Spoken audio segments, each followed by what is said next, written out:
on the long-awaited day of my son's wedding," Fake parents should leave. he said, and then proceeded to pour beer on me. I couldn't immediately comprehend what was happening. However, my son continued to hurl hurtful words, and gradually, my heart closed off. Well, whatever. I shook off my husband's attempt to hold me back and left the venue. My son watched me comply without resistance, wearing a satisfied expression. Little did he know that a tremendous tragedy was about to befall him. My stepson Henry, whom I raised as my own, has no biological connection to me. My husband Dan had lost his previous wife to illness, leaving him to raise 5-year-old Henry alone. We met 20 years ago when I was 35, and we married. While supporting my husband's business, I lovingly raised Henry as if he were my own child. Over time, he grew fond of me, and I fulfilled my parental duties until he reached adulthood.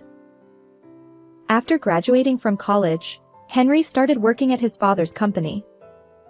It was about 2 years into his professional life when he brought a woman home, saying, "I want to marry her." Her name was Lily, and she was lovely and charming. Both my husband and I were fully supportive of their marriage. We chatted happily, and the atmosphere was pleasant as we exchanged greetings. However, that evening, Henry sat before us with a serious expression. "Actually, I need some assistance for our wedding."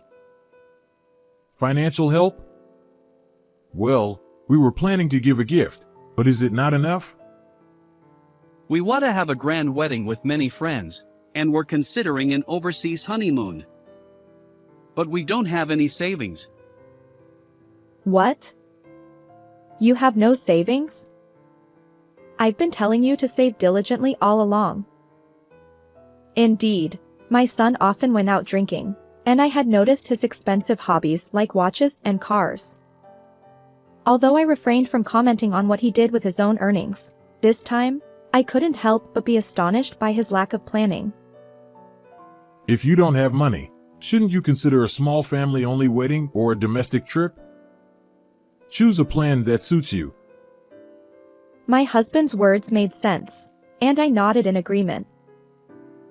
But we've already visited various wedding venues, discussed travel plans with her, and it's too late to back out now.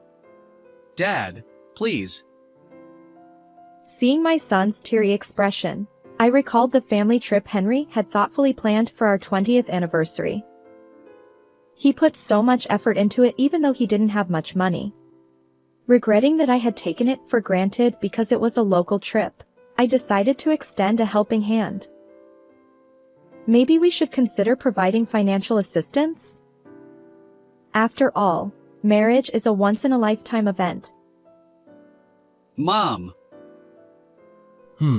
Well, if you say so. Henry, now that you're starting a family, make sure to save properly. Of course. Thanks, Dad. After my persuasion, my husband agreed to assist our son. Although I thought I might be indulging him a bit, I wanted to send off our dear son into married life with a positive feeling. Finally, on the long-awaited wedding day, my husband and I were busy greeting guests who were relaxing with welcome drinks before the ceremony. We returned to the family waiting room during a brief lull, but due to the tension, I was already exhausted even before the wedding began. It turns out the groom's parents have quite a lot to do. Indeed. We can finally take a breather. As my husband and I caught our breath, our son, dressed in a tuxedo, appeared with a beer bottle in hand. His hair was neatly styled, but he seemed to have already consumed quite a bit of alcohol. His face was flushed, and his collar was loosened, exuding a cheerful vibe. What? Henry, are you already drinking? I had the staff bring it earlier. It's a special day, so we can't celebrate without a drink, right? Hey, even though you're the main character, is it okay for you to be like this now? Soothingly, my son replied. It's fine. as he handed a glass to my husband and poured beer, exchanging cheerful words. He still has those unreliable, childlike moments, but seeing him like this, he's grown up. Taller than Dan and confidently wearing his tuxedo, my son reminded me of the little boy from the past. As I watched my son and husband from a slightly distant spot with a happy heart, Henry suddenly turned his gaze toward me and approached.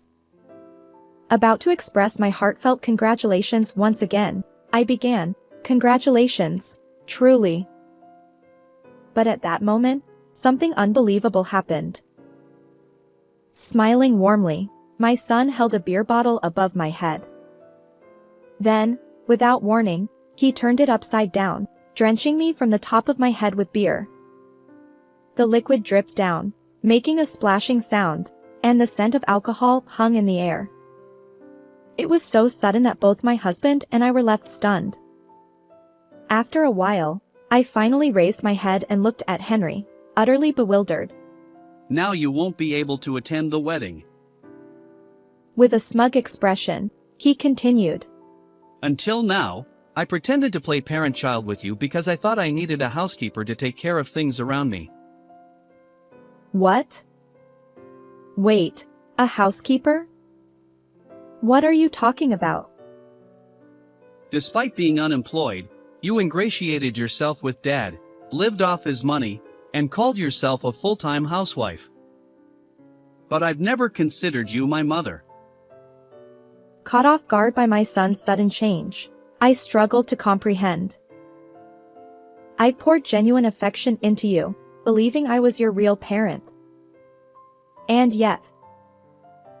Enough. From now on, Lily will take care of things as my housekeeper.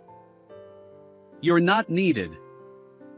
As a fake parent, you won't participate in the wedding. Outsiders can leave. I had raised Henry with love, trying not to make him feel lonely after losing his biological mother. But my one-sided efforts were met with disdain behind the scenes. Hearing Henry's true feelings and facing his verbal attack left me in shock. What kind of words are you saying to your mom? Even Dan, who had heard our son's outburst, rushed over, grabbing Henry's collar and shouting at him. Yet Henry remained unfazed. My son declared arrogantly, Dad, you're also at fault. You got fooled by a low-level woman and married her. But I won't be as lenient as you. Once I'm married, I'll be strict with my wife. As Henry continued to berate my husband in a dismissive tone, I stared at him in disbelief. Watching him stubbornly assert his selfish views, anger began to bubble up within me. Well, whatever. Memories and my affection for Henry suddenly seemed inconsequential. I stepped in to stop Dan, who was confronting our son. Understood. As an outsider, I'll leave. Finally realized your place, huh? Just go already. With a satisfied expression, my son left the waiting room, laughing. But my husband remained dissatisfied, trembling with anger. Is it okay to just comply? Maybe I should give him a good punch. I won't be satisfied otherwise. Well, there's one thing we need to do before I leave. I confided in my husband about my plan and informed the venue staff before departing. An hour later, when I arrived home, I removed my stained dress and took a shower. My husband called out, Hey, take a look at this. I noticed that both my phone and Dan's phone had an incredible number of missed calls, all from Henry. Just as I was contemplating this, the phone started ringing again, and I reluctantly answered. Hello, what do you want? Finally picked up. Just come back quickly. His tone was different from his attitude in the waiting room. He seemed quite anxious. But earlier, you told me to leave. Yeah, but, for some reason, the venue suddenly announced that the wedding is cancelled. Lily and her parents are furious. Oh, why? Well, you see. I proceeded to explain the situation to Henry. Afterward, Dan and I returned to the venue together. When we arrived, the celebratory atmosphere from earlier had completely vanished.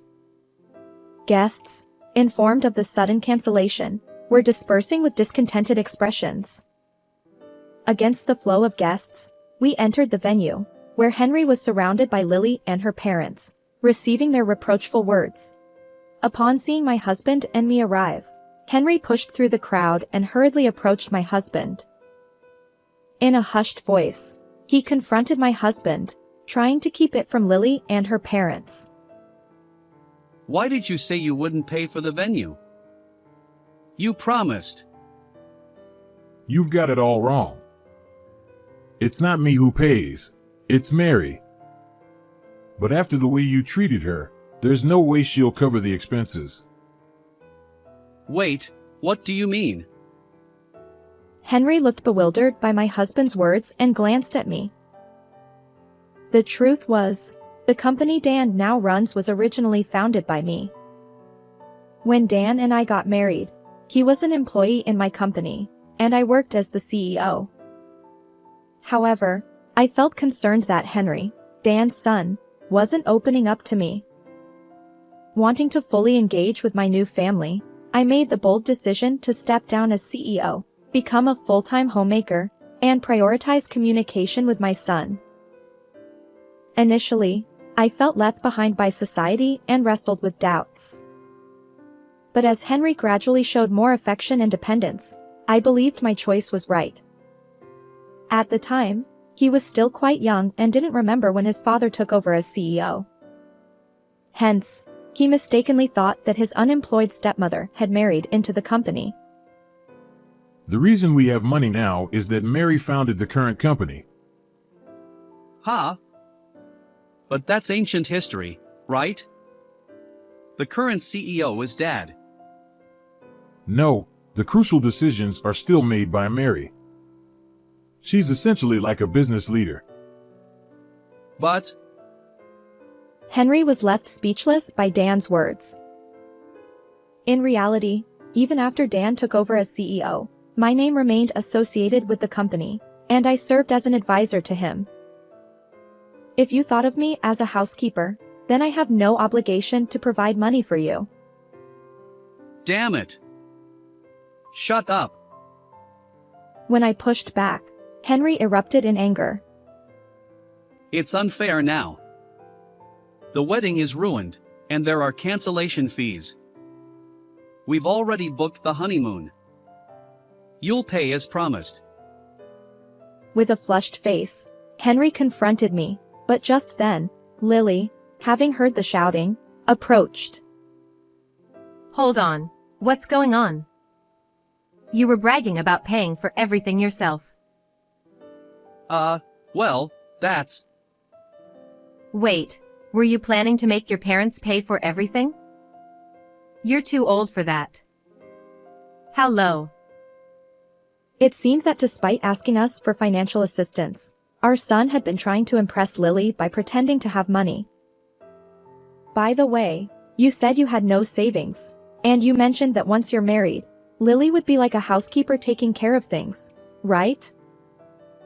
Huh? We're both working, so we agreed to share household chores, didn't we? What's going on? Henry stumbled over his words, further berated by Lily. We allowed this marriage because we heard you were the future CEO. But it seems your relationship with your parents isn't great. Are you really okay? Lily's parents, who had observed the exchange, joined in, confronting our son. Well, yes, I'm perfectly fine. I never intended for our son to be the successor. Besides, I've never even discussed that with Henry. Wait, am I not going to be the next CEO? No way. The company was originally Mary's, and nowadays, not all businesses are family-run. We'll entrust it to someone more capable than you, who struggles with work. But, Henry had mistakenly assumed he would inherit the company and had been spreading this false narrative. Now, his web of lies was unraveling. Furious, Lily declared. I need to reconsider this marriage. With her parents, she left abruptly. Despite Henry's tearful pleas, Lily never looked back. I'm cutting ties with you as my son.